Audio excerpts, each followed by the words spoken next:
Good day everyone, today we are in the BYD showroom, which is Ocean series showroom. For those who don't know, the BYD has two distribution networks in China. One is the Ocean series and the other is Dynasty series.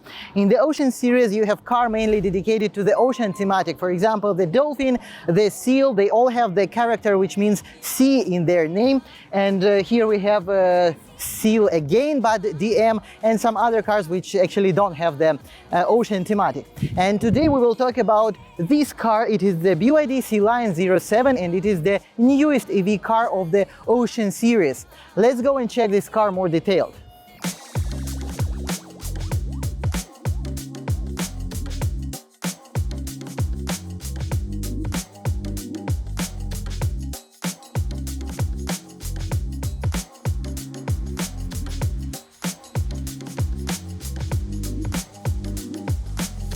This is the new BYD Sea Lion 07 and this car has the X design of the ocean face, and this is a remarkable car in my opinion because it has a lot of premium features for very low budget. The basic version costs only about $26,000 in China, and the top version with four-wheel drive and 530 horsepower is only about $33,500 US in the showroom. I hope you are interested. Let's go more detail. This is a medium-sized SUV with 4,800 millimeters of total length and 2,900 millimeters of the wheelbase.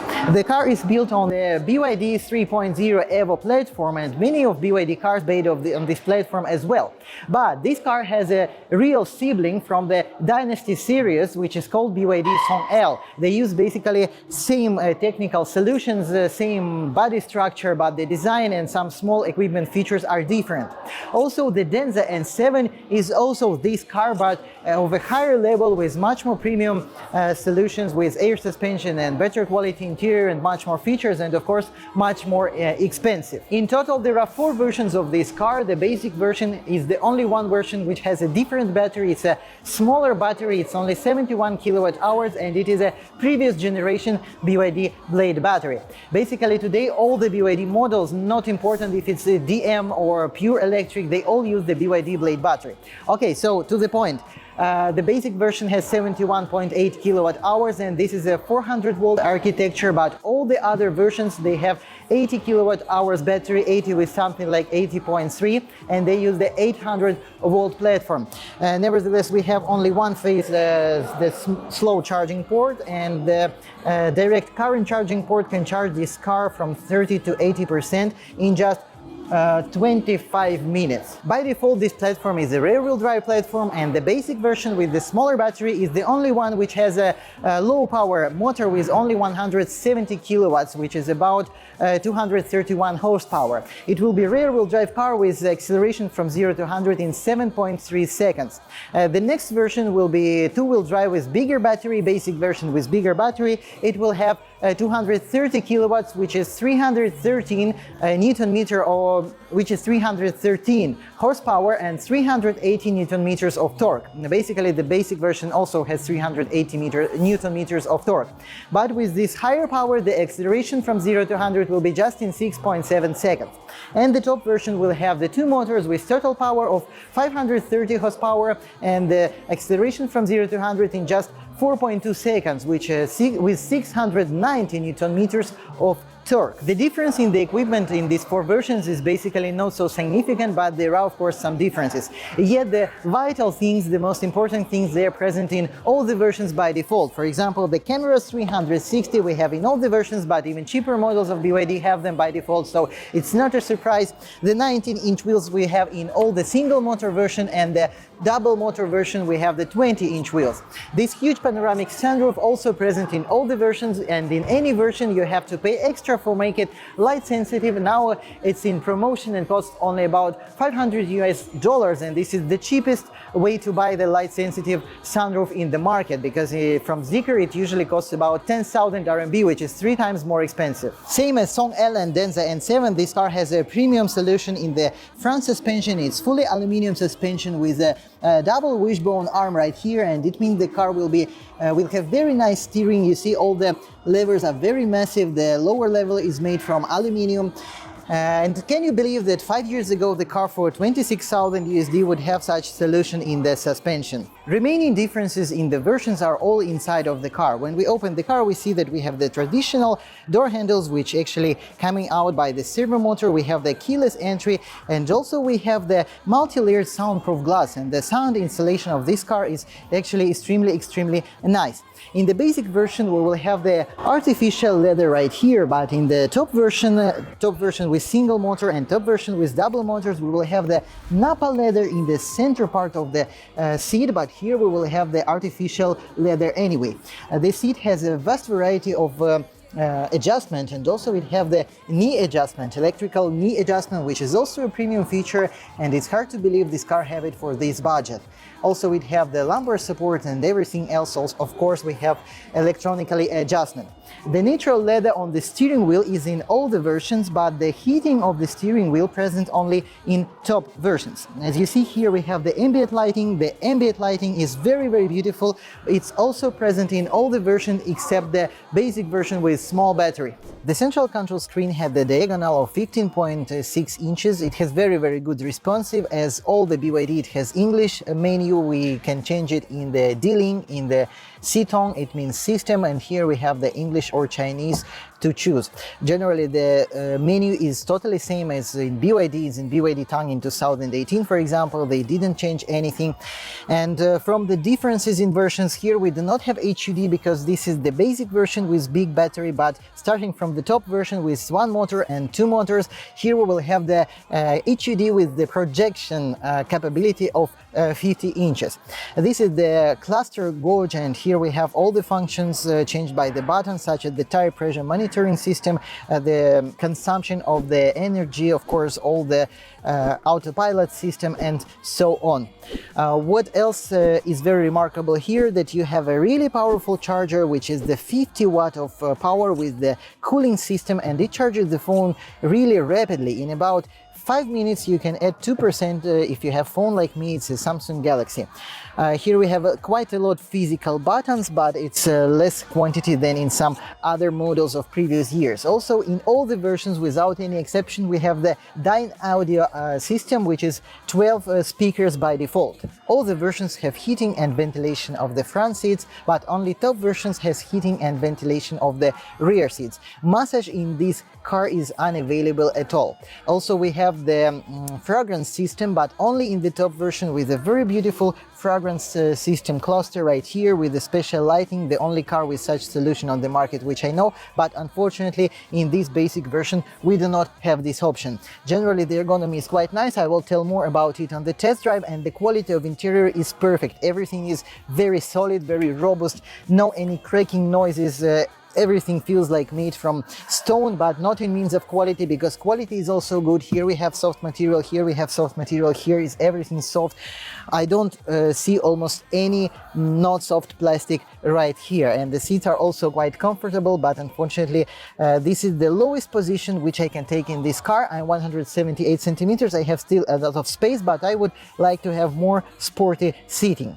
And only top versions have the more developed cruise control system with the switches under the steering wheel, which is more adaptive. They help you to change your lane, but here we still have the adaptive cruise control as well, just without the option of automatic changing of the lane and some other small options. The blind spot monitoring is also in all the versions by default, so it's already very good. And now let's go to the rear row. I will sit after myself. The second row in this car is perfect. It has so much space. Basically it is approximately same as in Denza N7 and in Song L, but I don't know why I feel here super comfortably. A lot of space for head. Look, it's maybe 20 or more centimeters with my height 1.78. Of course here everything is quite simple because it's not a Denza N7 with a massage with all the electronically adjusted seats, but it's super nice here. Totally flat floor. What else do we have here? Generally not much entertainment. We have some USB ports for charging, USB Type-C and the normal USB.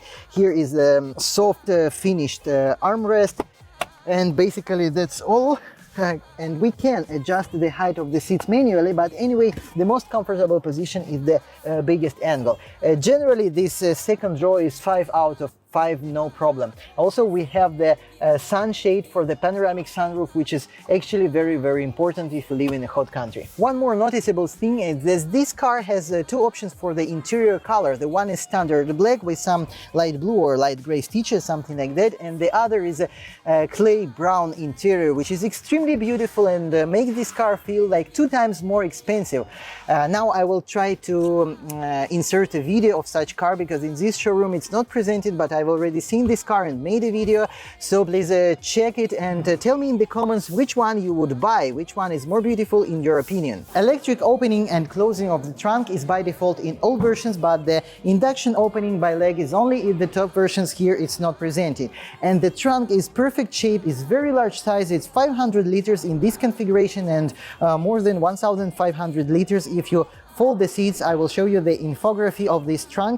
This shape is very perfect, it's square shaped. Here we have the stainless steel inserts, and under the false floor we also have quite a lot of space. Here we have a niche with the factory accessories with V2L. It's a standard equipment. They said all versions have V2L. And what I must say, it's quite a funny thing, but many Chinese people know it. The Ocean series of the BYD is made a little bit more high quality compared to the Dynasty series, at least most of the cars. And here the quality of the trim, of the finishing, of everything is a little bit better. In the Song L you had some stapler fixation somewhere here, which looked totally not beautiful, but this car looks on the level of 40,000 USD car without any issues. And look here also, I really like how they do it now. They do the plastic covering everywhere here, which will be easier to maintain, to wash and so on. It looks really nice. The whole body of the car made of steel with steel galvanized cover. It means that rust is totally not a problem for this car, including the inside crate of the body. It's also steel with zinc coating. As you see, I don't see any aluminum parts here. Everything is made of steel, including this large hood, including all the fenders. The hood feels really heavy. Generally the car is quite heavy as well. It is about 2,200 kilograms of the curb weight. Here we have the front, which is 50 liters, and the quality of everything here is generally perfect as well, which is actually not in every car they make it here perfect, but we have the rubber sealant here so that the dust will not come into your front. We have the gas struts here to hold your bonnet. It's nice. The ground clearance of this car under the battery is 197 millimeters, which is very good. The finishing of the sub chassis is very good. Here in this subframe part, it's about 165 millimeters of the ground clearance, which is maybe not so remarkable, but anyway, all the other parts are made fine and the ground clearance is fine as well. The one thing I don't like about this car, I don't like about the Song L, is that suspension here is adaptive suspension with possibility to change the softness or hardness of the shock absorbers. But you cannot do it manually. It is automatically connected to the type of the driving mode which you are using, like sport mode or normal mode, which is changed right here. But why in the BYD Tang from 2022 with the same option I could change it manually when I want, and here there is no such option in the menu. And now we make a test drive of BYD Sea Lion 07. It's a single motor version. We will check how it feels on the road. Let's go right now. Now we are driving the BYD Sea Lion 07, and I've driven before the Song L, which is basically the same car, and then the N7, which is the same car but much more advanced. And I feel this car is similar to both of them because, for example, the steering wheel angle is a bit not typical for modern cars. I don't know why the angle here is about maybe 35 degrees. It's lying a little bit like in a van, but I got used to it after just 3-4 kilometers, but in the first 1 kilometer I was not used to it. And the only thing which I don't like here in the ergonomy is too high level of the seat. For myself preference, I would like to make it a little bit lower, but for most of the drivers actually it's okay. It's an optimal position. Just for those who don't like to drive like in this way, who likes almost lying in a sport way, this will be a little bit not acceptable, and I don't see any reason why they could not make the adjusting of the seat lower. All other things in the ergonomy are totally perfect. The mirrors are very large, everything is on its correct space. space, on the proper space. All the displays are very easily to read. So in these terms, it's a typical perfect BYD car. As you know, in BYD Sea Lion 07, we don't have the air suspension as in Denza, and suspension basically is taken here from the Song L or Denza without the air suspension, and it's quite okay. It's not perfect because in, for example, Xiaopeng G6 and in Xiaomi SU7, that suspension, in my opinion, is really perfect and you cannot do it better. Here, it's not very perfectly refined, but still it's quite good, and in terms of handling, it's really good. Now we have a red light and we will make the acceleration from 0 to 100 in the sport mode with the ESP turned on, or actually we can turn it off and check how it goes from 0 to 100. By the data, it's in 7.3 seconds. Let's go. It's very smooth, it feels very slow, but it's already 100. This is same to what I felt in the Song L. You don't feel the power at all, but the car is actually pretty fast. Most of the cars with the single motor on the rear axle behave in this way. You have enough of actually dynamics because it's about 7 seconds from 0 to 100, but at the same time you don't feel the power. But the car is still fast. And one more thing which is remarkable and also could be found in the Denza N7 and Song L, that the sound insulation is very good from the everything you can hear on the road, from other cars, from birds, from everything. But unfortunately, somehow you hear the tire noise more than in several other cars. I don't know why it's made like that. For the steering wheel and the brakes, we have two modes, comfort and sport, and basically you feel the difference. Now we are in comfort mode, and if we make the sport mode, it will drive more sharp, definitely more sharp. In terms of energy consumption, the average energy consumption of this car, it's a test drive car and now it's 40 degrees in Shanghai, so everyone used the AC on the maximum. The average consumption is 19.1 and the average consumption per last 50 kilometers is 21.8. You can read it from here, you can read it from the gauge cluster. And I think it's very good because this car is 2,200 kilograms of carb weight, and probably the test drive is not the most moderate way of driving this car, and the weather is very hot. Of course, it's good for battery, but you use a lot of AC. So basically, I think the energy consumption of this car is very good. Yeah, from the beginning, it's quite slow. It doesn't feel you any punch in any mode, even when you drive like 50 and you press to the floor. There is no punch like in a four-wheel drive version, so if you want a fast BYD Sea Lion 07, then you should take a four-wheel drive version with 530 horsepower, definitely. One more remark about work of this suspension. I think that rear suspension works a little bit worse than the front suspension. The front suspension actually does everything perfectly and very smoothly, but the rear suspension, sometimes I hear the punching noise from it. Here in the under steering wheel shifters, we have the steering of the adaptive cruise control system. It's not a typical decision, not a typical solution, but generally it's quite easy to use and quite logical to use. And the recuperation, which is usually controlled by these switches, put here as in most of other BYD, and we have only two modes of recuperation. It's larger and standard, and basically I'm not satisfied with the recuperation of this car because even in a larger mode it's very slight. It's far from, for example, Tesla, and in mountainous road probably it will not help you enough not to use your brake pedal. And I would like to show you the turning radius. Unfortunately, this parking lot is very small and we cannot do it in one turn anyway, but believe me, I feel it's really good turning radius. Maybe a little worse than ID4, but this car is much bigger than ID4 and it's bigger than Tesla Model Y, for example. For maybe here we can do it just in one turn.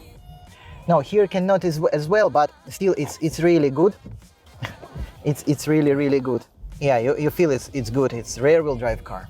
The BYD Sea Lion is the car I liked a lot. It's a premium, basically almost luxury car for the price of a just medium price ranged car with a lot of premium solutions, such as the double wishbone suspension, such as heating and ventilation for all the seats, such as the adjustable suspension, such as the neutral Napa leather, and quite advanced autopilot or just self-driving system. For this price, taking into account it's really below $30,000 in single motor version, version and only $33,500 in the four-wheel drive version with 530 HP. It's really great choice, and the most important, they did it much better than the sibling of this car, than the technological sibling of the car, than the Song L. This car made better. This car has some mistake corrected. So I think this is truly a future bestseller of BYD, but the time will show us if it's true or not. Please subscribe to my channel if you want to know more about cars in China.